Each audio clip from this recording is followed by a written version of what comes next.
తేలితేనగా పెళ్లికి line clear అవుతుంది. అంటే ఓ సిమ్మొద్దు. పాస్ అయ్యి మీరేం చేస్తారే?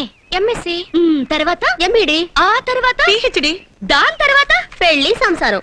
అంటే ఆ సంసారం చేయడం కోసం ఎంఎస్సి, ఎంఈడి, పిహెచ్డిల పేరుతో 10 ఏళ్ల పరువాన్ని 3650 రాత్రుల రొమాన్స్ ని వేస్ట్ చేసుకుంటారా?